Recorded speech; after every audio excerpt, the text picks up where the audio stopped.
They're nice to meet friends and such. But as far as law school applications are concerned, don't really care. It's mainly numbers. It's LSAT, GPA, and everything else. There could be other side benefits to doing those sorts of activities, but the numbers are the biggest part of law school admissions in contrast to undergrad admissions and other programs. And so for you, I would say that the activities, the extracurriculars, those should actually be on your avoid at all costs list to distract you so easily. I used to love extracurriculars also. They're a lot of fun, they're social, and you're building things, you're creating things yourself, which as an undergraduate student to be like out in the world creating things is pretty cool. That's a lot of fun. With the LSAT, if you are taking on roles and new opportunities and things, they're going to eat up all your time because they're a lot more fun. The LSAT, until you get the hang of it, it's difficult, it's taxing.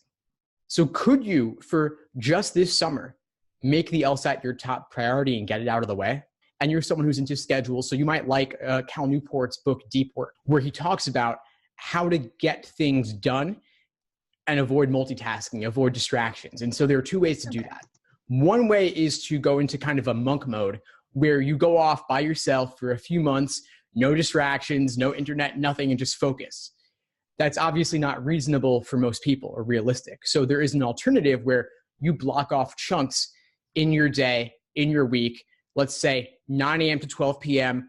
For those 3 hours, nobody can interrupt you, no internet, and you focus. And then 12:01 hits, you can reconnect with the world. But at least those 3 hours, it happens versus you suddenly get a text that there's a typo in the event flyer and then everything has to be rerouted, right? Everything has to be changed. We all end up being distracted, me too. But we all like the times that we're not distracted, right? So what we like and what we do are two different things.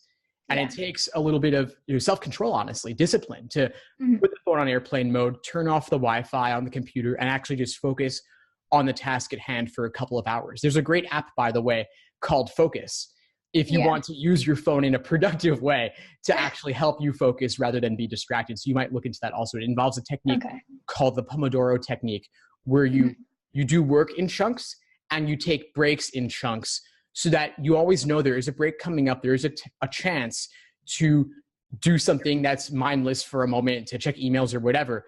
But then it times you so that once the clock starts again, you're back at work with, in this case, the LSAT, the prep materials and such.